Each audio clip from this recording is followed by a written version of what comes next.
بسم الله الرحمن الرحيم. அல்ஹம்துலில்லாஹ். அன்பிற்குரிய சகோதரர்களே, எனக்கு இன்று உங்கள் மத்தியில் ஏகத்துவம் தரும் ஒற்றுமை என்ற தலைப்பு எனக்கு தரப்பட்டிருக்கிறது. பரவலாகவே முஸ்லிம்களாக வாழக்கூடிய நாம் பல்வேறு அறிஞர்கள் வாயிலாக கேட்ட ஒரு தலைப்பாக இந்த தலைப்பு இருந்தாலும் கூட, ஒற்றுமையை பற்றி நம்முடைய அறிஞர்கள் பலரும் நம்மளிடத்தில் எடுத்து சொல்லி போதும் கூட இந்த தலைப்பு மீண்டும் தேர்வு செய்யப்பட்டிருக்கிறது என்றால் அதற்கும் சில காரண காரியங்கள் இருக்கிறது. அது என்ன காரண காரியங்கள் என்றால், இன்றைக்கு வாழக்கூடிய முஸ்லிம் மக்களுடைய வாழ்க்கை நிலையை எடுத்து பார்க்கிற பொழுது வேறு மதங்களில் இல்லாத கொள்கை கோட்பாடுகள், பிரிவுகள், அமைப்புகள், இயக்கங்கள் என்று ஏராளமான அமைப்புகளும் இயக்கங்களும் இன்றைக்கு இஸ்லாமிய மார்க்கத்தில் இருப்பதை நாம் அனைவருமே அறிவோம். குர்ஆனை வாழ்க்கை நெறியாக ஏற்றுக்கொண்ட நம்முடைய சமுதாயம், அல்லாஹ்வுடைய தூதராகிய முஹம்மது நபி ஸல்லல்லாஹு அலைஹி வஸல்லம் அவர்களை ரசூலாக ஏற்றுக்கொண்ட நம்முடைய சமுதாயம் ஒரே ஒரு சமுதாயமாக இருப்பதற்கு பதிலாக எத்தனையோ பிரிவுகளாக, கொள்கை கோத்திரங்களாக இருக்கிறது. இந்த பிரிவுகள் எல்லாம் ஒன்றுபட முடியாதா? இந்த அனைத்து முஸ்லிம்களும் ஓர் அணியில் திரள வேண்டும் என்றால் அதற்கு எது சரியான வழி என்பதை எடுத்து சொல்வதற்காகவும், இன்னும் எப்படிப்பட்ட ஒற்றுமை நம்மளிடத்தில் இருந்தால் இந்த இஸ்லாமிய சமுதாயம் நல்ல உயர்ந்த நிலைமைக்கு வளர்ந்து செல்லும் என்ற இரண்டு தகவல்களை எடுத்து சொல்வதற்காகத்தான் எனக்கு இன்றைக்கு இந்த தலைப்பு தேர்வு செய்யப்பட்டிருக்கிறது.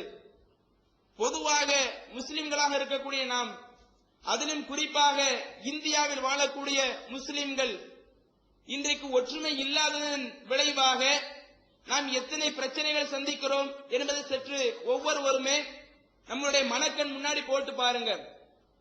தமிழகத்தை எடுத்துக்கொண்டால், தமிழகத்தை ஆட்சி செய்யக்கூடிய ஜெயலலிதாவாக இருந்தாலும் சரி, இன்றைக்கு மற்ற மக்களுக்கு எந்த அளவிற்கு உதவி செய்கிறார்களோ, மற்ற மனிதர்களுக்கு, இஸ்லாத்தை ஏற்காத நபர்களுக்கு தமிழகத்தில் எந்த அளவிற்கு உரிமை வழங்கப்பட்டிருக்கிறதோ அதே போல முஸ்லிம்களுக்கு உரிமை வழங்கப்பட்டிருக்கிறதா? உள்ளாட்சி தேர்தல் இப்ப நடக்க போவதில்லை. நடைபெறக்கூடிய இந்த உள்ளாட்சி தேர்தலில் முஸ்லிம்கள் அதிகமாக இருக்கக்கூடிய இடங்களில் கூட முஸ்லிம்களுக்கு வாய்ப்பு வழங்கப்படவில்லை. வார்டு மெம்பராக இருப்பதற்கு கூட வாய்ப்பு வழங்கப்படவில்லை. ஒரு கவுன்சிலராக ஆகுவதற்கு கூட வாய்ப்பு வழங்கப்படவில்லை. இப்படி தமிழகத்தில் வாழக்கூடிய முஸ்லிம்களுடைய நிலையை எடுத்து பார்த்தால், ஆட்சி தலைவர்களால், அரசியல்வாதிகளால் முஸ்லிம்களுக்கு எத்தனையோ பின்னடைவுகள் இருப்பதை பார்க்கிறோம். அதே போல தமிழகத்தை தாண்டி இந்தியா என்ற அந்த வட்டத்திற்குள் வந்தாலும் கூட அதிலாவது முஸ்லிம்கள் நிம்மதியாக இருக்கிறோமா? முஸ்லிம்களுக்கு நிறைய நன்மைகள் கிடைத்துக் கொண்டிருக்கிறதா? ஆட்சி செய்யக்கூடிய, இந்தியாவை ஆட்சி செய்யக்கூடிய ஆட்சியாளர்களால் முஸ்லிம்களுக்கு எத்தனை நன்மைகள் வந்துவிட்டது என்பதை நாம் ஒவ்வொருவரும் சிந்தித்து பார்க்க கடமைப்பட்டிருக்கிறோம். அதற்கு உதாரணமாக ஒன்றை சொல்வதாக இருந்தால், பம்பையிலே நடந்த கலவரத்தை நாம் அனைவருமே அறிந்திருப்போம். கோத்ரா ரயில் எரிப்பு சம்பவத்தை கட்டவிழ்த்துவிட்டு, கரசேவர்களை ரயிலிலே கொளுத்துவிட்டு, இப்படி ரயில் எரிப்பிற்கு காரணமாக இருந்தவர்கள் முஸ்லிம்கள் தான் என்று சொல்லிக் கொண்டு முஸ்லிம் சமுதாயத்தையே 2500 பேருக்கு மேற்பட்ட மக்களையே கருவறுத்த நரபலி நாயகன் என்று வர்ணிக்கப்படக்கூடிய அளவிற்கு இருக்கக்கூடிய நரேந்திர மோடிக்கு தற்பொழுது தீர்ப்பு எப்படி வந்திருக்கிறது? நரேந்திர மோடிய மேல இருக்கக்கூடிய உச்ச நீதிமன்றம் விசாரிக்க தேவையில்லை. அவர் என்ன குற்றம் செஞ்சிருக்கிறாரு, இந்த குற்றத்துக்கு உச்ச நீதிமன்றம் தான் விசாரிக்கணுமா? கீழே உள்ள நீதிமன்றமே நீங்க விசாரிச்சுக்குங்க, குஜராத்தில் உள்ள நீதிமன்றமே விசாரிச்சுக்குங்க என்று சொல்லக்கூடிய அளவிற்கு இன்றைக்கு முஸ்லிம்களுக்கு, ஒட்டுமொத்த மக்களுக்கே தெரிகிறது.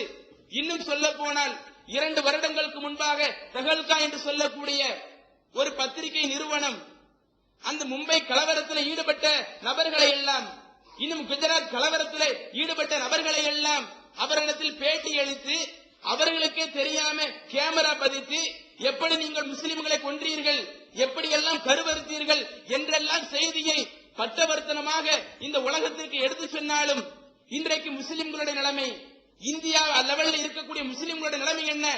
நரபலி நாயகன் நரேந்திர மோடிக்கு வாழ்த்து தெரிவிக்கக்கூடிய அளவிற்கு நம்முடைய முதலமைச்சர் இருந்து கொண்டிருக்கிறார். இன்னும் நரேந்திர மோடி அவர் தவறு செய்யவில்லை, அவர் எதுவுமே செய்யவில்லை, அவர் குற்றமற்றவர் என்று சொல்வதற்காக எத்தனையோ வீடியோக்கள் கூட, எத்தனையோ மீடியாக்கள் கூட இன்றைக்கு களமிறங்கி கொண்டிருக்கிறது. இதுவெல்லாம் நமக்கு உணர்த்தக்கூடிய பாடம் என்ன தெரியுமா?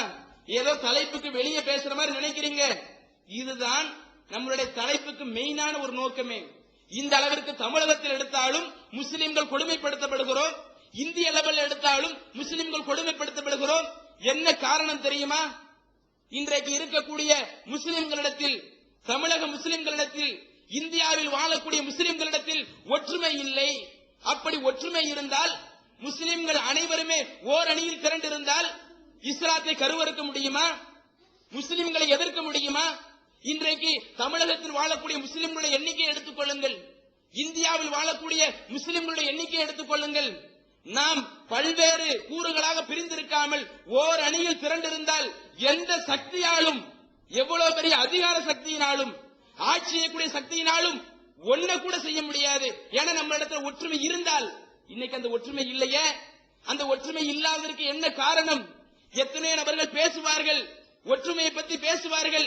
எப்படிப்பட்ட ஒற்றுமை? நீ எப்படி இருந்துக்க, எந்த கொள்கையில் இருந்துக்க, எந்த கொள்கையை பின்பற்றிக்க, ஆனா நம்ம பிரிஞ்சிடக்கூடாது என்றெல்லாம் ஒற்றுமை பேசுவாங்களே.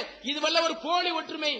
இஸ்லாம் சொல்லக்கூடிய அந்த ஒற்றுமை நம் அனைவரிடத்திலுமே இருந்தால், இந்த ஒற்றுமை நம்ம இடத்துல வந்துருச்சுன்னு வைங்க, நம்ம எந்த கஷ்டப்பட தேவையில்லை. போலி ஒற்றுமை இருந்தால் அதற்கு உதாரணம் என்ன தெரியுமா? சாம்பலாக கட்டப்பட்ட ஒரு வீடு, சாம்பலை வச்சு ஒரு வீடு கட்டுறோம் வைங்க, அதுதான் இன்றைக்கு நம்ம இடத்துல இருக்கக்கூடிய பெரும்பாலான மக்கள் போலி ஒற்றுமை பேசுறாங்களே. அந்த போலி ஒற்றுமை பேசக்கூடிய நபர்களுக்கு உதாரணம் சாம்பலால கட்டப்படக்கூடிய வீடு. ஒரு காத்து அடிச்சா போதும், தானா ஒண்ணு இல்லாம போயிரும். ஒரு மழை பெஞ்சா போதும். இப்ப சாம்பலால ஒரு வீடு கட்டி இருக்கிறீங்க, காத்து அடிச்சா அது வீடு மாதிரி இருக்குமா? மழை பெய்யுது, மழை பெஞ்சா வீடு மாதிரி இருக்குமா? ஆனா இன்னைக்கு நம்ம இடத்துல இருக்கக்கூடிய ஒற்றுமை பேசுறாங்களே, இப்படி போலி ஒற்றுமை பேசக்கூடிய நபர்களிடத்தில் இது போன்ற ஒரு தன்மை தான் இருக்கிறது. ஆனால் இஸ்லாமிய மார்க்கமும் ஒற்றுமையை சொல்லுகிறது. எப்படிப்பட்ட ஒற்றுமை? என்ன பிரச்சனைகள் வந்தாலும் பிரிந்து விடாத ஒரு ஒற்றுமை, எவ்வளவு எதிர்ப்புகள் வந்தாலும் பிரிந்து விடாத ஒரு ஒற்றுமை, உலகமே எதிர்த்தால் கூட முஸ்லிம்களை ஒண்ணுமே செய்ய முடியாத ஒரு ஒற்றுமை. அப்படிப்பட்ட ஒரு அற்புதமான ஒரு ஒற்றுமையை இஸ்லாமிய மார்க்கம் சொல்லுகிறது. அந்த ஒற்றுமையை தான் நாம் அனைவருமே நம்முடைய ஆள் மனதிலே பதிய வைக்க வேண்டுமே தவிர, நீ எந்த கொள்கையில் இருந்துக்க, நெஞ்சில கை கட்டுவியா கெட்டிக்க, தொப்புள்ள கை கட்டுவியா கெட்டிக்க, தர்காவுக்கு போவியா போய்க்க, தர்காவுக்கு போக மாட்டியா போக வேண்டாம், வரதட்சணை வாங்குறியா பிரச்சனை இல்ல, வரதட்சணை வாங்க மாட்டியா பிரச்சனை இல்ல. ஆனா உங்களுக்குள்ள சண்டை போடாதீங்க, உங்களுக்குள்ள எதிர்க்காதீங்க, உங்களுக்குள்ள இருக்கக்கூடிய அந்த கருத்து வேறுபாடை நீங்கள் நீக்கிக் கொள்ளாதீர்கள், நம்ம எல்லாம் ஒற்றுமையில இருப்போம் என்று இருந்தால் அது ஒரு போலியான ஒரு ஒற்றுமையாக இருக்குமே தவிர இஸ்லாம் சொல்லக்கூடிய ஒரு உண்மையான ஒற்றுமையாக இருக்காது. அந்த ஒற்றுமை இல்லாதனுடைய விளைவுதான் இன்றைக்கு தமிழகத்தில், இந்தியாவில் வாழக்கூடிய முஸ்லிம்களுடைய நிலைமை என்பதை நாம் புரிந்து கொள்ள வேண்டும். இஸ்லாமிய மார்க்கம் அப்படி என்ன ஒற்றுமையை சொல்லுகிறது என்று சொன்னால், இந்த ஏகத்துவ கொள்கையை சொல்லுகிறது. உங்கள் அனைவரிடத்திலேயுமே இந்த ஏகத்துவ கொள்கை இருக்க வேண்டும். லா இலாஹ இல்லல்லாஹ் முஹம்மது ரசூலுல்லாஹ், நான் இந்த உலகத்தில் வணங்குவதாக இருந்தால் அல்லாஹ்வை மட்டுமே வணங்குவேன், அல்லாஹ்வை விடுத்து யாரையும் எதையும் வணங்க மாட்டேன் என்ற ஒரு கொள்கை நம் அனைவருடைய உள்ளத்திலே ஆழமாக பதிந்திருக்க வேண்டும். முஹம்மது ரசூலுல்லாஹ், இந்த உலகத்தில் நான் ஒரு செய்தியை மார்க்கமாக எடுத்துக் கொள்வதாக இருந்தால் அல்லாஹ்வுடைய தூதராகிய முஹம்மது என்ன சொன்னார்களோ, ரசூலுல்லாஹி ஸல்லல்லாஹு அலைஹி வஸல்லம் அவர்கள் என்ன சொன்னார்களோ அந்த செய்தியை மாத்திரமே நான் என்னுடைய வாழ்க்கை நெறியாக எடுத்துக்கொள்வேன் என்ற அந்த தூய ஏகத்துவ கொள்கை இருக்குது. அந்த ஏகத்துவ கொள்கையின் அடிப்படையிலே நம்முடைய ஒற்றுமை இருந்தால் நம்மள ஒண்ணு செய்யும். இஸ்லாம் அந்த ஒற்றுமையை எதிர்பார்க்குது. எந்த அளவுக்குனா ரசூலுல்லாஹி ஸல்லல்லாஹு அலைஹி வஸல்லம் சொல்லி காட்டுகிறார்கள். புகாரியிலே 52வது ஹதீஸா பதிவு செய்யப்படுது. அல் ஹலாலு பையனுன் வல் ஹராமு பையனுன். நாம் ஒரு தூய்மையான இஸ்லாமிய மார்க்கத்தை ஏற்றிருக்கிறோமே, அந்த இஸ்லாமிய மார்க்கத்தினுடைய தனித்தன்மையை பற்றி சொல்லுகிற பொழுது அந்த இஸ்லாமிய மார்க்கம் மற்ற மார்க்கங்களை விட எந்த அளவிற்கு சிறந்து விளங்குகிறது என்ற தன்மையை பற்றி நபிகள் நாயகம் நமக்கு விவரிக்கிற பொழுது சொல்லுகிறார்கள். இஸ்லாமிய மார்க்கத்தில் ஹலாலாக்கப்பட்ட விஷயங்கள் எது என்று தெளிவுபடுத்தப்பட்டிருக்கிறது. வல் ஹராமு பையினுன், என்னென்ன விஷயங்கள் மார்க்கத்தில் ஹராமாக்கப்பட்டிருக்கிறது என்ற விஷயமும் தெளிவுபடுத்தப்பட்டிருக்கிறது. ஒரு ஆளுக்கு எந்த ஒரு குழப்பமும் வேண்டாம். முழுமையாக இஸ்லாத்திலே படித்து விட்டால் அவர் இறுதியாக ஒரு முடிவை எடுத்துக் கொள்ளலாம், இது ஹலால் ஹராம் என்று ரசூலுல்லாஹி ஸல்லல்லாஹு அலைஹி வஸல்லம் சொல்லிவிட்டு அடுத்து சொல்லி காட்டுகிறார்கள், வ பைனஹுமா முஷப்பஹாத்துன் லா யஅலமுஹா கஸீரும் மினன் நாஸ். ஆனால் இந்த இரண்டிற்கும் இடைப்பட்ட ஒரு குழப்பத்தை ஏற்படுத்துற மாதிரி சில விஷயங்களும் இருக்கிறது. ஹலால் அதுவும் தெளிவுதான், மார்க்கத்தில் ஹராம் அதுவும் தெளிவுதான்.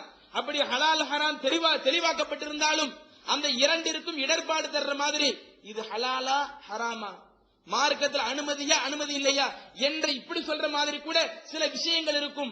ஆனால் அதை நாம் தீர்க்கமாக உட்கார்ந்து ஒரு முடிவை எடுத்தால், இரண்டு கருத்து இருந்தால், ஹலாலா ஹராமா என்ற இரண்டு கருத்து இருந்தால் உட்கார்ந்து நாம் ஒரு முடிவை எடுத்தால் ஈஸியாக முடிவு கண்டு விடலாம்.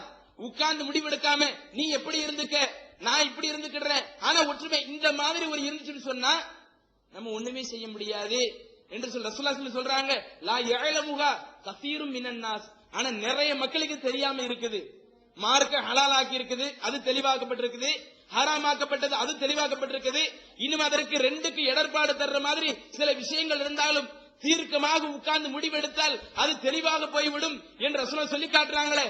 இது நிறைய மக்களுக்கு தெரியவில்லை என்று சொல்லிவிட்டு அடுத்து சொல்லி காட்டுறாங்க, ஃபமன் இத்தபிகல் முஷப்பிஹாத்தி இஸ்தப்ரஅ லிதீனிஹி வ இர்திஹி. இந்த மாதிரி ஒரு குழப்பத்தை தர்ற மாதிரி ஒரு விஷயம் இருந்தால் அந்த விஷயத்தில் நீங்க ரொம்ப ஜாக்கிரதையாக அணுகுங்கள். ஏதோ சின்ன விஷயம் எடுத்துக்கிடாதீங்க. ஒரு சின்ன விஷயம் இது ஹலாலா ஹராமா, இது மார்க்கத்தில் அனுமதிக்கப்பட்ட ஒரு செயலா இல்லையா என்ற ஒரு பிரச்சனை வந்து விட்டால் நீங்க அது நல்லா ஆய்வு செய்து ஒரு முடிவை எடுத்துக் கொள்ளுங்கள். இப்படி நீங்கள் ஆய்வு செய்து ஒரு முடிவை எடுத்தால்தான் இஸ்தப்ரஅ லிதீனிஹி வ இர்திஹி நீங்க உங்களுடைய மார்க்கத்தை காப்பாற்றிக் கொள்ளலாம். இன்னும் உங்களை கூட இந்த மார்க்கத்தில் தக்க வச்சுக்கிடலாம்.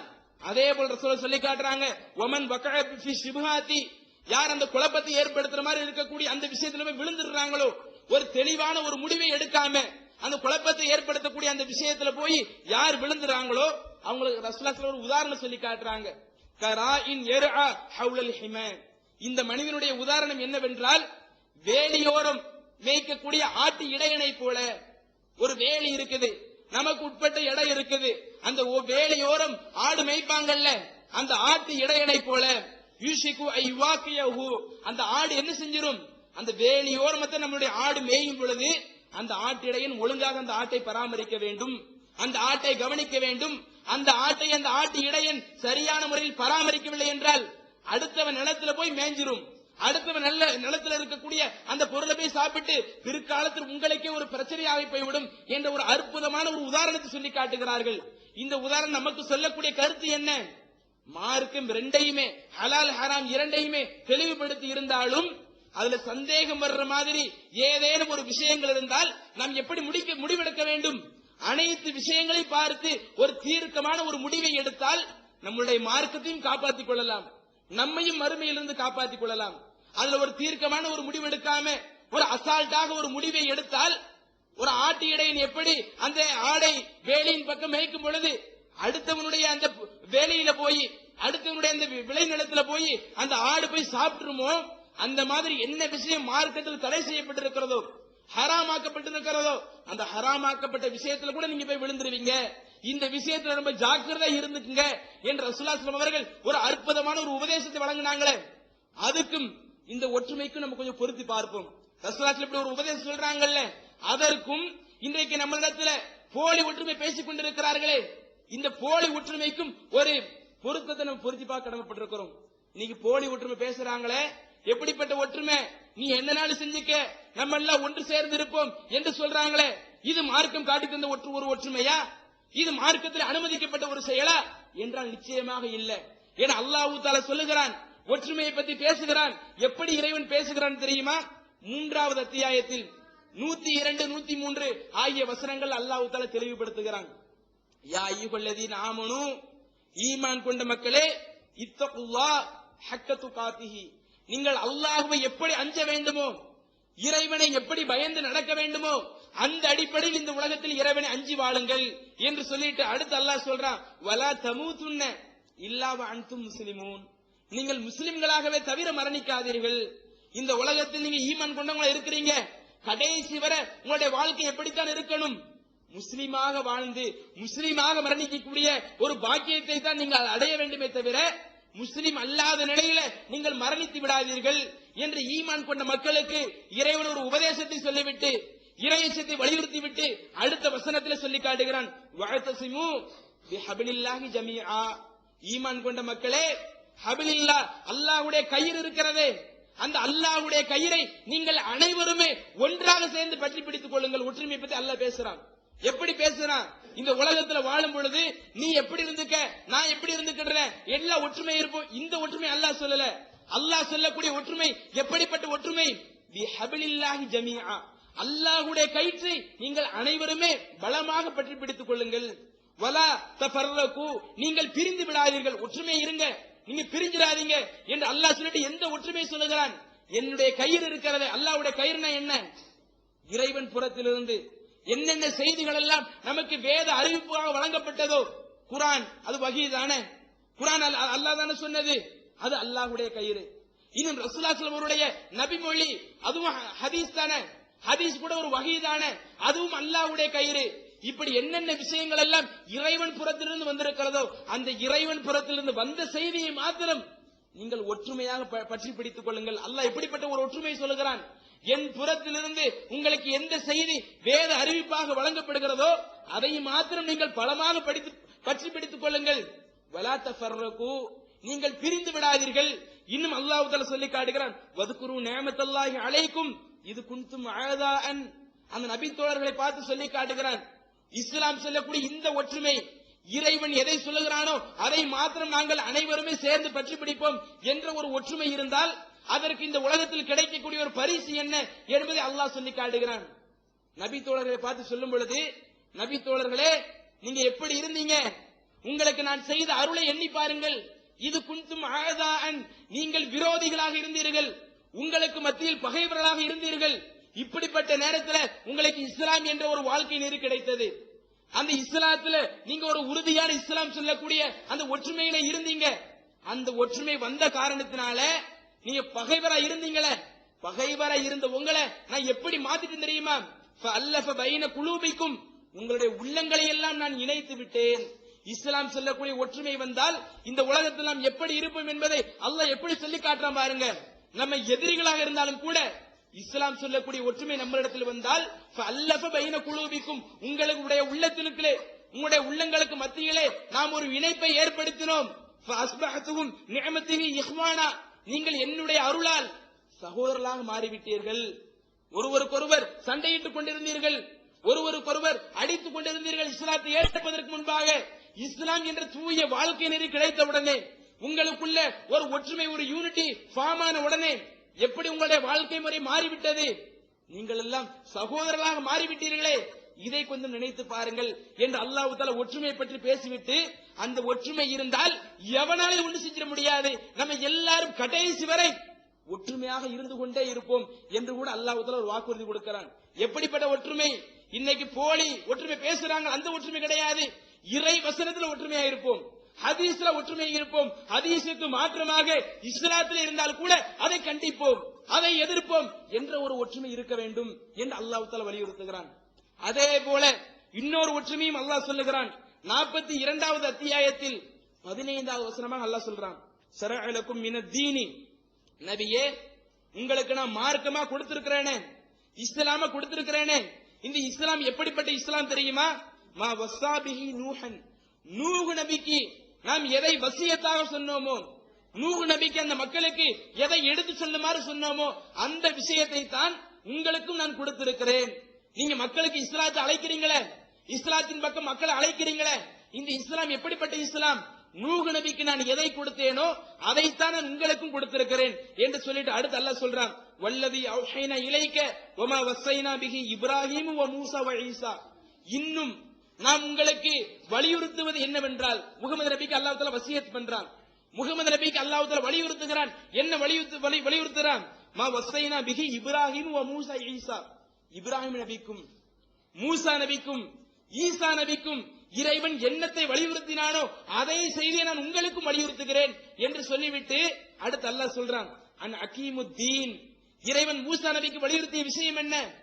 ஈசா நபிக்கு வலியுறுத்திய விஷயம் என்ன? இப்ராஹிம் நபிக்கு வலியுறுத்திய விஷயம் என்ன? அன் அகீமுத்தீன், நீங்கள் இந்த இஸ்லாத்திலே உறுதியாக நில்லுங்கள். உங்களுக்கு மார்க்கம் என்று எது சொல்லப்பட்டிருக்கிறதோ அப்படி சொல்லப்பட்ட அந்த விஷயத்தில் மாத்திரம் நீங்கள் உறுதியாக நில்லுங்கள். வலா தஃபர்ரகு, நீங்கள் பிரிந்து விடாதீர்கள். நபிக்கு அல்லாஹ் சொல்லக்கூடிய ஒற்றுமை என்ன ஒற்றுமை? இப்ராஹிம் நபி வாழ்ந்தாங்களே, மூசா நபி வாழ்ந்தாங்களே, ஈசா நபி வாழ்ந்தாங்களே, அவங்களுக்கு நான் சொல்லி இருந்தோமே, அன் அகீமுத்தீன் வலா தஃபர்ரகு, நீங்கள் இந்த இஸ்லாத்திலே உறுதியாக இருங்கள். வலா தஃபர்ரகு, நீங்கள் பிரிந்து விடாதீர்கள் என்று சொல்லிக் கொண்டிருந்தோமே, அதே விஷயத்தை நபியே நாம் உங்களுக்கும் வகையாக அறிவிக்கிறோம். அதே வேத அறிவிப்பை நாம் உங்களுக்கு வழங்குகிறோம் என்று அல்லாஹ் தஆலா முகமது நபியை பற்றி சொல்லும் போது கூட எப்படி அல்லாஹ் சொல்லுகிறான்? எந்த ஒற்றுமையை பேண சொல்லுகிறான்? எது மார்க்கமாக அறிவிக்கப்பட்டதோ அதிலே நீங்கள் உறுதியாக நில்லுங்கள். அதிலே நீங்கள் உறுதியாக இல்லை என்றால் உங்களிடத்தில் ஒற்றுமை ஏற்படாது. அது ஒரு சரியான ஒற்றுமை கிடையாது. எனவே உங்களுக்கு அறிவிக்கப்பட்ட அந்த விஷயத்திலே மாத்திரம் நீங்கள் உறுதியாக நின்று கொண்டு ஒரு ஒற்றுமை பேணக்கூடிய ஒரு ஆளாக இருங்கள் என்று அல்லாஹ் தஆலா முந்தைய நபிமார்களுக்கும் நான் இப்படித்தான் சொன்னேன் என்று சொல்லிவிட்டு நீங்களும் இப்படித்தான் இருக்க வேண்டும். இந்த முகமது நபியுடைய சமுதாயமும் இந்த இறுதி சமுதாயமும் ஒற்றுமை என்றால் இப்படித்தான் இருக்க வேண்டும் என்று அற்புதமாக இறைவன் சொல்லி காட்டுகிறான். ஆனா இன்னைக்கு நம்ம இடத்துல அதுதான் இருக்குதா? கொஞ்சம் சிந்திச்சு பாருங்க. இறைவன் நமக்கு எதை சொல்லிக்கிட்டு இருக்கிறானோ, எந்த ஒற்றுமையை போதிக்கிறானோ, எந்த ஏகத்துவ கொள்கை லா இலாஹ இல்லல்லாஹ் முஹம்மது ரசூலுல்லாஹ் என்ற அந்த தூய கொள்கையை மாத்திரம் நாம் பின்பற்றினால் எப்படிப்பட்ட ஒரு ஒற்றுமை கிடைக்குமோ அந்த ஒரு ஒற்றுமை தான் கிடைக்குதா? இன்னைக்கு இது கிடைக்காதனுடைய விளைவு தான் நம்ம அதிகமா கஷ்டப்பட்டுக்கிட்டு இருக்கிறோம். அதனால அல்லாஹ் தஆலா இந்த விஷயத்தை மாத்திரம் சும்மை அல்லாஹ் தஆலா சொல்லல, பல முறை பல கோணங்கள்ல எப்படி எல்லாம் ஒற்றுமை இருக்கணும், எப்படி எல்லாம் நீங்க வாழணும் என்பது அல்லாஹ் தஆலா பல முறையில் என்ன செய்கிறான்? நமக்கு வலியுறுத்துகிறான். இன்னைக்கு நிறைய மக்கள் நினைக்கக்கூடிய செய்தி என்ன தெரியுமா? சரி, நம்ம எதுக்கு சண்டை போட்டுக்கிட்டு, நம்ம சண்டை போடாம இருந்தா நம்ம எல்லாம் ஓரணியில திறந்துடலாம் இல்ல, நம்ம இருக்கக்கூடிய கொள்கையை மாத்திரம் எதிர்க்காம இருந்தா, நீ எதனையும் பின்பற்றிக்க, நம்ம எதிர்க்காம இருந்தா நம்ம எல்லாம் ஓரணியில திரளலாமே, நிறைய மக்கள் கூட்டம் இருக்குமே என்று நிறைய மக்கள் கூட்டத்துக்கு ஆசைப்பட்டுதானே இன்றைக்கு போலி ஒற்றுமைவாதிகள் ஒற்றுமை சொல்லி கோஷம் போட்டுக்கிட்டு இருக்கிறாங்க. ஆனா அல்லாஹ் முகமது நபிக்கு சொல்லக்கூடிய உபதேசம் என்ன தெரியுமா? வத்து லவ் துதிஹினு ஃபயுதிஹினுன். முகமதே, அல்லாஹ் தஆலா முகமது நபிக்கு சொல்லக்கூடிய விஷயம் என்ன? நீங்க வாழக்கூடிய அந்த ஊர்ல காபிர்கள் இருக்கிறாங்கல்ல, அந்த காபிர்களை பற்றி சொல்லும் பொழுது முகமதே, நீங்க சொல்லக்கூடிய இந்த இஸ்லாமிய கொள்கையில கொஞ்சம் அட்ஜஸ்ட்மெண்ட் பண்ணி கொடுத்தால், நீங்க சொல்லக்கூடிய கொள்கையை உறுதியா சொல்லாம கொஞ்சம் வளைஞ்சு நெளிஞ்சு பூசி மெழுகி ஒற்றுமை என்ற கோஷத்துல பூசி மெழுகி நீங்கள் சொன்னால், வத்து லவ் துதிஹினு ஃபயுதிஹினுன், நீங்கள் அப்படி வளைந்து கொடுத்தால் அவர்களும் வளைந்து கொடுக்க தயாராக இருக்கிறார்கள். அவர்களும் உங்களுடைய இஸ்லாமிய மார்க்கத்தை ஏற்பதற்கு தயாராக இருக்கிறார்கள். ஆனால் அதிக மக்கள் இஸ்லாத்திற்கு வரட்டும், நிறைய பேர் இஸ்லாத்தை ஏற்கட்டும் என்பதற்காக நீங்க என்ன செஞ்சிடாதீங்க, வளைஞ்சு கொடுத்துறாதீங்க. வலா துதிகுல்ல ஹல்லாஃபின் மஹீன், அல்லாஹ்வே சத்தியம் செய்து கொண்டிருக்கிறார்களே, இஸ்லாத்துல அட்ஜஸ்ட்மெண்ட் பண்ண நினைக்கிறாங்களே, அவங்களுக்காக நீங்க ஒருபோதும் கட்டுப்படாதீர்கள். அவங்க நமக்கு தேவையில்லை, இஸ்லாத்தில் தேவையில்லை என்ற அளவிற்கு அல்லாஹ் தஆலா முகமது நபிக்கு சொல்லுகிறான். நீங்க வளைஞ்சு கொடுத்தா அவங்க உள்ள வர தயார். இன்னைக்கு அப்படித்தான் நிறைய பேர் இருக்கிறாங்க. மார்க்கத்தை நீங்க தெளிவா உடைச்சு பேசாதீங்க, சிறுக்கு கண்டிச்சு பேசாதீங்க, நம்ம இடத்துல இருக்கக்கூடிய குறைபாடுகளை கண்டிச்சு பேசாதீங்க. இப்படி கண்டிச்சு பேசாம இருந்தோம்னு சொன்னா இஸ்லாம் ஓரணியில திரண்டுருமே என்று சொல்றாங்களே, அது ஒரு போலி ஒற்றுமை, சாம்பலால கெட்டப்பட்ட ஒரு வீட்டுக்கு சமம். ஆனா அல்லாஹ் சொல்றான், இப்படி நீங்க வளைஞ்செல்லாம் கொடுக்க தேவையில்லை. வளைஞ்சு கொடுத்த இஸ்லாத்துக்கு வந்தா அவன் எப்படி ஒற்றுமை இருப்பான்? வேற ஒருத்தர் கஷ்டப்படும் பொழுது, வேற ஒருத்தர் துன்பத்தில் ஆட்படும் பொழுது, காசு இல்லாம இருக்கும் பொழுது உதவி செய்வானா? இஸ்லாத்துல ஒரு விஷயத்தை அவன் வளைக்க ஆரம்பித்து விட்டான் என்றால் நிறைய விஷயத்தை அவன் வளைக்க வேண்டும் என்றுதான் நினைப்பான். நீங்க அவங்களுக்காக ஒருபோதும் கட்டுப்படாதீர்கள் என்று அல்லாஹ் தஆலா இப்படிப்பட்ட ஒரு ஒற்றுமை சொல்லுகிறான். ஒரு முறை ரசூலுல்லாஹி ஸல்லல்லாஹு அலைஹி வஸல்லம் அவர்கள் கூட அந்த காபிர்களுக்காக இறங்கி வர்றாங்க. நிறைய முறை ரசூலுல்லாஹி ஸல்லல்லாஹு அலைஹி வஸல்லம் அவர்கள் சரியாக இருந்தாலும் மனிதர் என்ற அடிப்படையில ஒரு முறை இறங்கி வர்றாங்க. இதையெல்லாம் நாம் தெரிந்து கொண்டால் தான் எப்படிப்பட்ட ஒரு ஒற்றுமை இஸ்லாம் சொல்கிறது என்பதை நாம் நம்முடைய ஆள் மனதிலே பதிய வைக்க முடியும். எப்படிப்பட்ட ஒற்றுமை? காபிர்கள் வந்து சொல்றாங்க, அபூஜஹல் கூட்டம் வந்து சொல்றாங்க, நபியே நீங்க சொல்லக்கூடிய கொள்கையெல்லாம் கரெக்ட், லா இலாஹ இல்லல்லாஹ்னு சொல்றீங்களே, ஓகே ஏத்துக்கிறோம், முஹம்மது ரசூலுல்லாஹ்னு சொல்றீங்களே அதை ஏத்துக்கிட தயாரா இருக்கிறோம். ஆனால் நாங்கள் உங்களுடைய இஸ்லாமிய மார்க்கத்திற்கு வர வேண்டும் என்றால் ஒரே ஒரு நிபந்தனையை மாத்திரம் இஸ்லாத்தில் தளர்த்தி விட வேண்டும். இப்படி நீங்கள் தளர்த்தினால் நாங்கள் உங்களோடு அணிதிரள தயார், உங்களோடு ஒற்றுமையாக சேர்ந்து செயல்பட தயார். அது என்னது? மற்ற மதத்திற்கும் இந்த இஸ்லாமிய மார்க்கத்திற்கும் என்ன முக்கிய வேறுபாடோ அந்த முக்கிய வேறுபாடு தகர்க்கக்கூடிய விதமாக அவங்க ரசூலுல்லாஹி அவங்க இடத்துல பேசுறாங்க. அப்படி என்ன வேறுபாடு இஸ்லாம் சொல்லுது? உயர்ந்தவன் தாழ்ந்தவன் ரெண்டு வேறுபாடு இருக்கக்கூடாது, ஓரணியில் தான் இருக்கணும். உயர்ந்தவன் தாழ்ந்தவன் என்ற வேறுபாடு கிடையாது.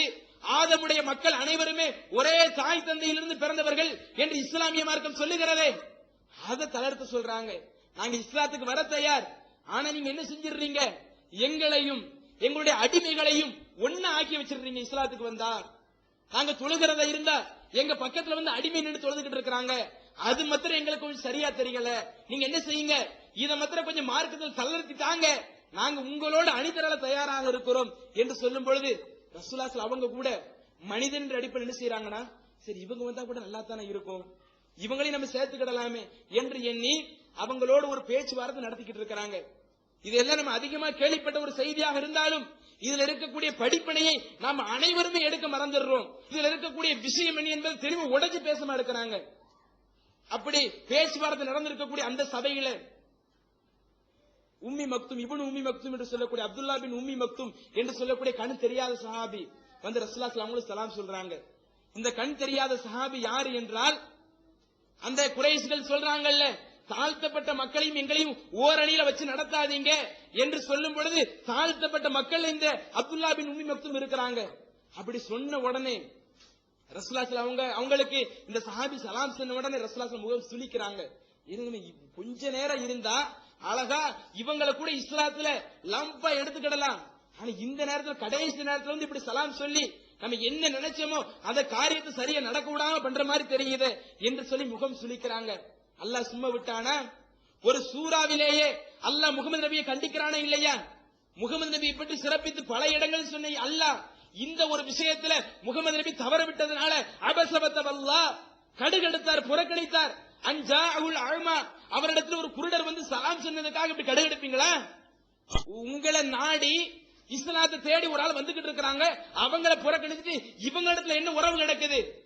இஸ்லாத்துல வளைந்து கூட சொல்லிட்டு இருக்கிறாங்களே, இவங்களுக்கு என்ன உறவு கிடைக்குது? அவங்க நமக்கு தேவையில்லை என்று அல்லாஹ் தஆலா நபியவே கண்டிக்கக்கூடிய செய்திகளை பார்க்கிறோமே. இது நமக்கு உணர்த்தக்கூடிய கருத்து என்ன? நம்மளிடத்திலும் இந்த ஒற்றுமை தான் வர வேண்டும். மார்க்கத்துல வளைஞ்சு நெளிஞ்சு பூசி மெழுகி நம்ம எல்லாம் ஒற்றுமை ஏற்பட தேவையில்லை. அது போலி ஒற்றுமை என்பதை உணர்ந்து உறுதி கடைசி வரை உறுதியா இருந்து என்ன பிரச்சனை வந்தாலும் எதிர்கொள்ள தயாராக இருக்கிறேன் என்ற ஒரு உறுதி நம்மளிடத்தில் அனைவரிடத்திலும் வந்தால்தான் நம்ம என்ன செய்ய முடியும்? கடைசி வரை இந்த உலகத்துல ஒற்றுமையாக இருந்து செயல்பட முடியும். இன்னும் இந்த உறுதி இருந்தா தான் இந்த உலகத்தில் நம்ம வெற்றி பெற முடியும், மறுமையிலே வெற்றி பெற முடியும். ஏன்னா அல்லாஹ் தஆலா சொல்லி காட்டுகிறான் 17வது அத்தியாயத்தில் 74, 75 ஆகிய வசனங்களை சொல்லும் பொழுது, வலவுலா அன் சப்பத்னாக, நபியே உம்முடைய உள்ளத்தை மாத்திரம் நாம் உறுதிப்படுத்திருக்காவிட்டால், அல்லாஹ் தஆலா ரசூலுல்லாஹி ஸல்லல்லாஹு கொஞ்சம் எக்ஸ்ட்ராவே உறுதி கொடுக்கிறான். நம்மளை விட சஹாபாக்களை விட ரசூலுல்லாஹி ஸல்லல்லாஹு அவர்களுக்கு மாத்திரம் இந்த இஸ்லாத்தில் அல்லாஹ் தஆலா எப்படி செய்கிறான்? இன்னும் மேலும் உறுதியாக இருப்பதற்கு ஒரு வாய்ப்பு கொடுக்க அதான் சொல்லி காட்டுறான்.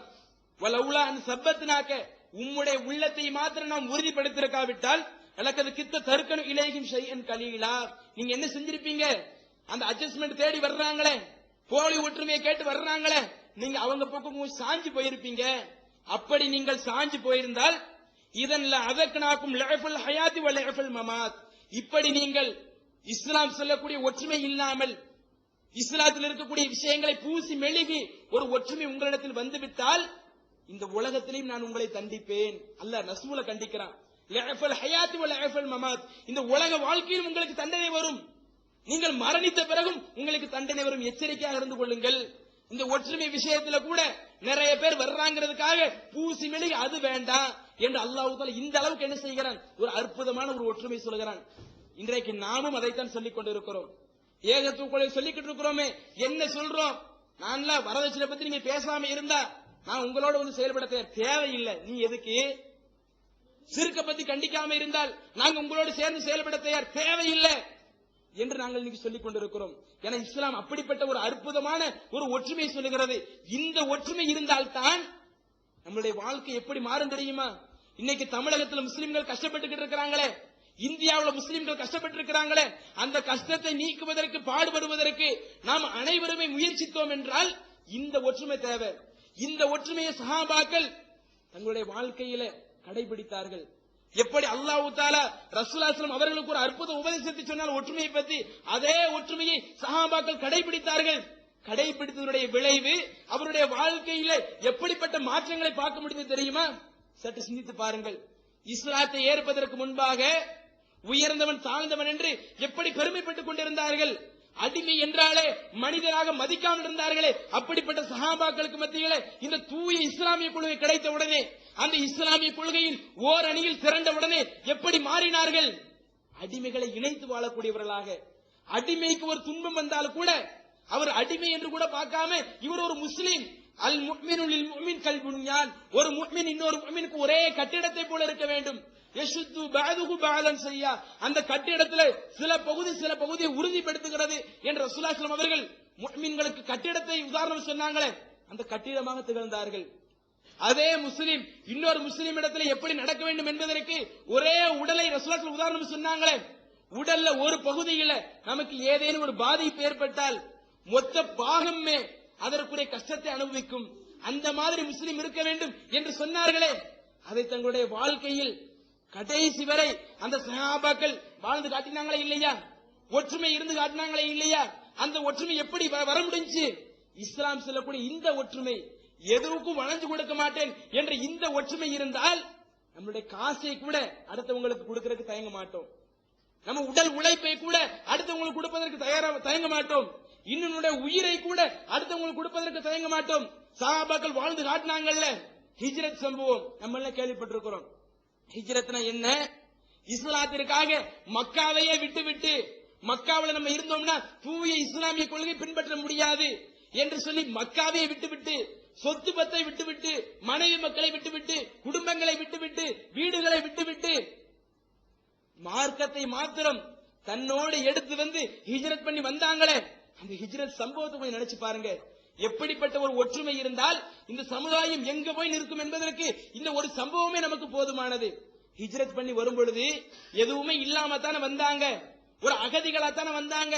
இப்படி அகதிகளாக வந்த அந்த சஹாபாக்களுக்கு மதீனாவையே பூர்வீகமாக கொண்ட அந்த அன்சாரி தோழர்கள் எப்படி உதவி செய்தார்கள்? உதவி செய்வதற்கு எப்படி மனம் வந்தது? இஸ்லாம் சொல்லக்கூடிய அந்த ஒற்றுமையில கரெக்டா இருந்தாங்க. எந்த அளவிற்கு? சஅத் ரலியல்லாஹு அன்ஹு ஒரு அன்சாரி தோழர். இந்த சஅத் ரலியல்லாஹு அன்ஹு இவங்களிடத்துல அப்துர் ரஹ்மான் இப்னு அவுஃப் என்று சொல்லக்கூடிய ஒரு சஹாபிய ரசூலுல்லாஹ் என்ன செய்றாங்க? சகோதரா இணைச்சு வைக்கிறாங்க. ஏன்னா மக்காவில இருந்து வந்த ஆட்களுக்கு எதுவுமே இல்லையே, சொத்து பத்து இல்லையே, அடுத்த வேளை சாப்பாட்டுக்கு உணவு என்ன தெரியலையே. இப்படி இருக்கும் பொழுது சரி மதீனாவில் இருக்கக்கூடிய ஒரு நபி தோழரோட மக்காவிலிருந்து ஹிஜ்ரத் பண்ணி வந்த ஒரு ஆளை ஒரு உடன்படிக்கை செஞ்சு வச்சா, சகோதரரை இணைச்சு வச்சா இவங்க வாழ்க்கை ஒரே ஒற்றுமையா போகும். என்ன கஷ்டம் வந்தாலும் அந்த முஹாஜிர் படக்கூடிய கஷ்டங்களிலே இந்த அன்சாரி தோழர்கள் பங்கெடுத்துக் கொள்வார்கள் என்பதற்காக ரசூலுல்லாஹ் என்ன செஞ்சாங்க? மக்காவிலிருந்து ஹிஜ்ரத் பண்ணி வந்த ஆட்களையும் மதீனாவில் உள்ள ஒரு ஆளையும் ஒரு ஒற்றுமை ஏற்படுத்தி வைக்கிறாங்க. எப்படிப்பட்ட ஒற்றுமை பார்க்க இன்னைக்கு நம்ம இடத்துல கூட இந்த ஒற்றுமை பார்க்க முடியல. ஒற்றுமை கூப்பாடு போடுறோமே, ஒற்றுமை கத்திக்கிட்டு இருக்கிறோமே, இன்னைக்கு நம்ம இடத்துல கூட அந்த ஒற்றுமை இல்ல. எப்படிப்பட்ட ஒற்றுமை? அந்த சஅத் ரலியல்லாஹு அன்ஹு சொல்லி காட்டுறாங்க, இன்னி அக்ஸரு மாலன் கஸீரா. தன்னுடைய சகோதராக இணைக்கப்பட்ட அப்துர் ரஹ்மான் இப்னு அவுஃப் என்று சொல்லக்கூடிய சஹாபியிடத்துல சொல்றாங்க, இந்த மதீனாவிலேயே அதிக மக்களை அதிக செல்வத்தை கொண்ட நபித்தோழராக நான் இருக்கிறேன். அப்துர் ரஹ்மான் இப்னு அவுஃபே, உங்களை ரசூலுல்லாஹ் என்ன செஞ்சிருக்கிறாங்க? என்னோடு ஒரு சகோதரத்துவத்தை ஏற்படுத்தி வைத்து விட்டார்கள். உங்க வாழ்க்கையில என்ன கஷ்ட நஷ்டம் வந்தா கூட அதை பங்கெடுக்குமாறு நபித்துவ ரசூலுல்லாஹ் எனக்கு கட்டளையிட்டு விட்டார்கள். இவ்வளவு சொத்து வச்சிருக்கிறேன், இருக்கிறதுலே மிகப்பெரிய செல்வம் தான் இருக்கிறேன், என்னுடைய சொத்தை பாதி எழுதி தரவா? தேவனா கேளுங்க. பாதி சொத்தை எழுதி தரட்டும், என்ன எவ்வளவு சொத்து வேணுமா கேளுங்க. அதையும் ஒருபடி தாண்டி சில ஆட்கள் சொத்தை கொடுப்பதற்கு கூட தயங்குவோம். 2 மனைவி இருந்தால் அந்த 2 மனைவியோடு பாசத்தோடு நேசத்தோடு இருக்கும் பொழுது அந்த 2 மனைவியில ஒரு மனைவியை தலாக் விட்டு தன்னுடைய சகோதரனுக்காக திருமணம் முடித்து கொடுக்க எந்த மனுஷனுக்காது இன்னைக்கு சொல்றாங்களே, இன்னைக்கு இருக்கக்கூடிய எந்த மனுஷனுக்கா மனசு வருமா? ஆனா அந்த நபித்தோட சொல்றாங்க, என்னிடத்துல 2 மனைவிமார்கள் இருக்கிறாங்க. அந்த 2 மனைவிமார்கள்ல பொதுவா 2 மனைவி இருந்தா மனிதன் என்ற அடிப்படையில ஒரு மனைவி மேல அதிக பாசமும் இன்னொரு மனைவி மேல கொஞ்சம் பாசம் கம்மியா இருக்கும். நம்ம இப்படி ஒரு வேளை கிடைச்ச கூட என்ன செஞ்சிருப்போம், பாசம் கம்மியா இருக்கக்கூடிய அந்த மனைவி தலாக்கு விட்டு இப்படி கல்யாணம் பண்ணி வச்சிருவோம். ஆனா அந்த நபி தோழர் என்ன சொல்றாங்க தெரியுமா? அப்துல் ரஹ்மான் இப்னு அவுஃப் அவங்ககிட்ட, என்னிடத்துல 2 மனைவிமார்கள் இருக்கிறாங்க, நீங்க வாங்க, அந்த 2 மனைவியும் பாருங்க, உங்களுக்கு எந்த மனைவி பிடித்திருக்கிறதோ என்னிடத்துல சொல்லுங்க, நான் என்ன செய்கிறேன், அந்த மனைவியவே தலாக் விட்டு விடுகிறேன்.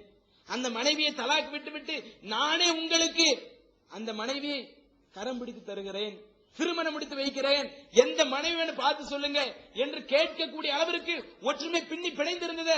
அல்லாஹ் சொல்லி காட்டுறானே, வஅதஸ்மு பிஹபிலில்லாஹி ஜமீஆ, நீங்கள் அனைவரும் அல்லாஹ்வின் கயிற்றை பலமாக பற்றி பிடித்துக் கொள்ளுங்கள், வலா தஃபர்ரகு, நீங்கள் பிரிந்து விடாதீர்கள். இப்படி இருந்தால் நீங்கள் எதிரிகளாக இருந்த போது கூட உங்களுடைய உள்ளங்களுக்கு மத்தியிலே ஒரு இணைப்பை ஏற்படுத்தி உங்களை சகோதரர்களாக ஆக்கினோம் என்று அல்லாஹ் சொன்னானே, அதை அப்படியே நிரூபித்து காட்டினார்கள். ஆனா அப்துல் ரஹ்மான் அவங்க கூட சரி செல்வத்தை கொடுங்க, ஒரு மனைவியை கொடுங்க என்றெல்லாம் கேட்கல. எனக்கு கடைத்தெரு எங்க இருக்குது, மார்க்கெட் எங்க இருக்குது, நான் கூலி வேலை பார்த்து பிழைச்சுக்கிடுறேன். ரசூலுல்லாஹி ஸல்லல்லாஹு அலைஹி வஸல்லம் என்ன செஞ்சிருக்காங்க, உங்களோட சகோதரத்துவத்தை ஏற்படுத்தி வச்சிட்டாங்க. நீங்க சொன்னவரை ஓகே அல்ஹம்துலில்லாஹ், உங்க இடத்துல நல்ல தாராள மனப்பான்மை இருக்குது, அற்புதமான ஒரு ஒற்றுமை இருக்குது. ஆனா எனக்கு இதெல்லாம் தேவையில்லை, எனக்கு மார்க்கெட் எங்க இருக்குன்னு காட்டுங்க, நான் என்ன செய்யறேன், அங்க போய் கூலி வேலை பார்த்தாவது நான் என்னுடைய காலத்தை கழித்துக் கொள்கிறேன் என்று கூலி வேலை பார்க்கிறார்கள். பிற்காலத்துல அவங்க எந்த அளவுக்கு வந்துடுறாங்கன்னா, ஒரு முறை திருமணம் முடித்து வர்றாங்க, அந்த செய்தி ரசூலுல்லாஹி ஸல்லல்லாஹு அவங்களுக்கே தெரியல. ரசூலுல்லாஹி ஸல்லல்லாஹு அப்துல் ரஹ்மான் இப்னு அவுஃப் சட்டையில நறுமண பொருள் பயன்படுத்தி இருக்கிறீங்களே, என்ன விஷயம் கேட்கும் பொழுது அப்ப சொல்றாங்க, யார சொல்லலாம், எனக்கு திருமணம் முடிஞ்சிருச்சு. அப்ப நீங்க என்ன மகரா கொடுத்தீங்கன்னு சொல்லும் பொழுது ஒரு பேரத்தங்கொட்டை எடை அளவிற்கு தங்கத்தை, தங்கம் அன்றைய காலத்தில் நினைச்சு பாருங்க, ஒரு பேரத்தம் கொட்டை இருக்குத அந்த எடை அளவிற்கு தங்கத்தை மகரா கொடுத்து திருமணம் முடித்தேன் என்று சொல்லி காட்டுறாங்க. இதுல நம்ம உணர வேண்டிய செய்தி என்னன்னா, அந்த அளவிற்கு ஒரு அன்சாரி தோழர் முஹாஜிர் தோழரோடு சொத்து வேணுமா கேளுங்க, மனைவி வேணுமா கேளுங்கன்னு சொன்னாங்களே, எப்படி இஸ்லாம் சொல்லக்கூடிய அந்த ஒற்றுமை அவங்களிடத்துல இருந்துச்சு. இனி இது மாத்திரமா, இன்னொரு அற்புதமான ஒரு சம்பவம், அபு தர்தா என்று சொல்லக்கூடிய ஒரு சஹாபியவும் சல்மான் ஃபாரிஸ் என்று சொல்லக்கூடிய சஹாபியவும் ரசூலுல்லாஹி என்ன செய்யறாங்க, சகோதரா ஏற்படுத்தி வைக்கிறாங்க. இன்னைக்கு நம்ம கூட என்ன செஞ்சிருக்க மாட்டோம், பெஸ்ட் ஃப்ரெண்ட் சொல்லுவோம், அவங்களுக்கு கொடுக்காத அந்தஸ்தை கூட மக்காவுடன் எதுவுமே இல்லாம வந்தாங்களே அந்த நபி தோழர்களுக்கு அன்சாரி தோழர்கள் கொடுத்தார்கள் என்பதற்கு இது அற்புதமான ஒரு சம்பவம். இந்த அபு தர்தா என்று சொல்லக்கூடிய சஹாபி என்ன செய்யறாங்கன்னா, நைட்டு ஃபுல்லா வீட்டுல தொழுதுகிட்டே இருக்கிறாங்க, மனைவி இடத்துல எந்த ஒரு தேவையிலும் ஈடுபடுறது இல்ல, இன்னும் நோன்பு வச்சுக்கிட்டே இருக்கிறாங்க. இது இந்த சல்மான் ஃபாரிஸ் அறிந்து கொண்டு, அவங்க மனைவி மூலியமாக இந்த செய்தி அறிந்து கொண்டு நைட்டு வர்றாங்க. நைட்டு வரும்போது என்ன செய்யறாங்க, சல்மான் ஃபாரிஸ் அவங்க தொழுகை, அதாவது அந்த அபு தர்தா என்று சொல்லக்கூடிய சஹாபி தொழுகைக்காக எழுந்து நிக்கிறாங்க. அப்ப கையை பிடிச்சி கீழே இப்ப நீங்க தொழ வேண்டாம், தொழாதீங்கன்னு சொல்லி தடுக்கக்கூடிய அளவிற்கு கை கீழே உட்கார வைக்கிறாங்க. திரும்ப சரி தூங்குற மாதிரி தூங்குறாங்க 2 பேருமே. திரும்ப அந்த முஹாஜிர் வந்தாங்கல்ல, சல்மான் ஃபாரிஸ் ஹிஜ்ரத் பண்ணி வந்தாங்கல்ல, இவங்க தூங்கிட்டாங்கன்னு ஒரு தகவல் கிடைச்ச உடனே மீண்டும் எழுந்து தொழ போறாங்க. ஆனா இவங்க தூங்கல, தூங்காம என்ன செய்யறாங்க, மீண்டும் தொழக்கூடிய ஆளை பிடிச்சு உட்கார வைக்கிறாங்க, நீங்க இப்ப தொழ வேண்டாம். திரும்ப அடுத்து கொஞ்ச நேரம் ஆகுது, மீண்டும் எழுந்து மீண்டும் இந்த அளவுக்கு ஒரு உரிமை கொடுத்து வச்சிருக்காங்க. இபாதத்து நம்ம செய்யும் போது கூட இது எதுன்னு பின்னாடி ஏன் தடுக்கிறேன் பின்னாடி சொல்ல வர்றேன், இப்படி தொழுகும் போது தடுக்கிறாங்க. அதே மாதிரி சாப்பாடு மனைவி வந்து வைக்கும் பொழுது சல்மான் ஃபாரிஸ் அவங்களுக்கு மாத்திரம் சாப்பாடு வைக்கப்படுது.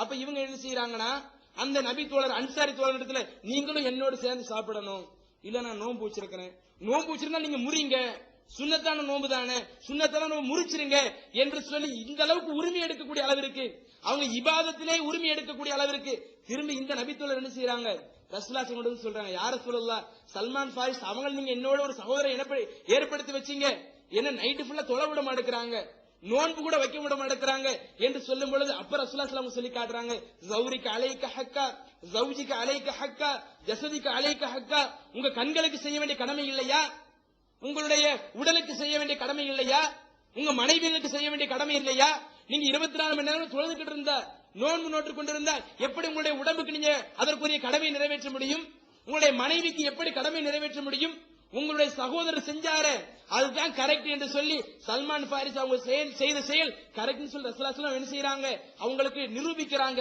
இதுல நம்ம கவனிக்க வேண்டிய ஒரு விஷயம் என்னன்னா, இன்னைக்கு நம்ம ஃப்ரெண்டுக்கு இந்த அளவுக்கு முக்கியத்துவம் கொடுப்போமா, நம்ம தொழும் பொழுது நீங்க இப்ப தொழாதீங்க, கொஞ்ச நேரம் கழிச்சு தொழுங்க என்று சொல்லக்கூடிய இந்த அளவுக்கு நம்மளிடத்தில் நட்பு இருக்குதா?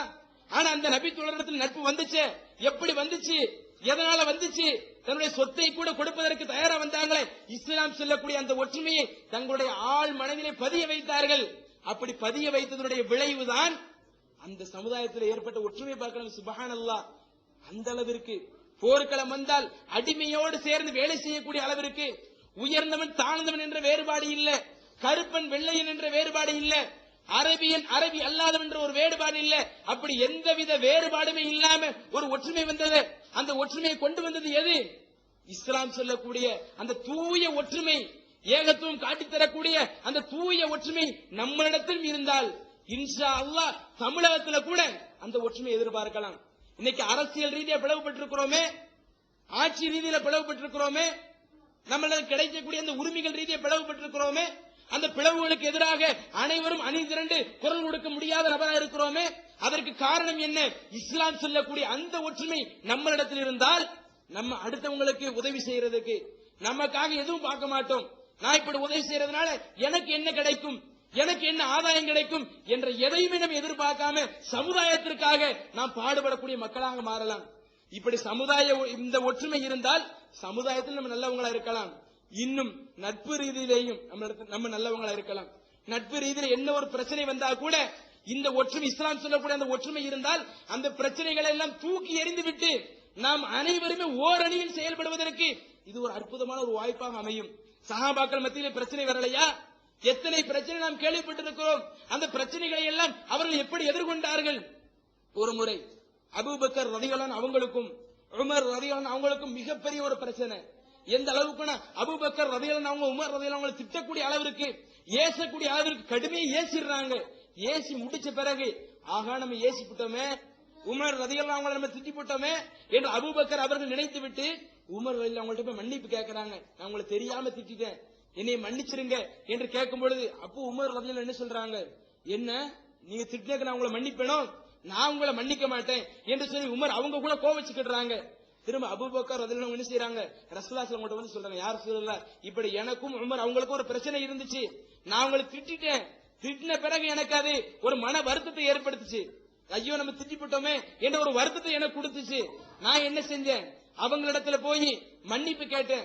ஆனா உமர் அவங்க என்னை மன்னிக்கல என்று ரசூலுல்லாஹி ஸல்லல்லாஹு அலைஹி தகவல் சொல்லும் பொழுது அப்போ உமர் அவங்கள பார்க்கணுமே, அவங்க நினைக்கிறாங்க, ஆஹா நம்மள அபூபக்கர் ஒரு முறை திட்டாங்க, திட்டினதுக்காக மன்னிப்பு கூட வந்து கேட்டாங்க, நம்ம மன்னிக்காம விட்டோமே, சரி நம்ம அபூபக்கர் அவங்க வீட்டுக்கே போய் என்ன செஞ்சிருவோம், அவங்கள மன்னிச்சிருந்து சொல்லிடுவோம் என்று சொன்னதற்காக வீடு தேடி வர்றாங்க.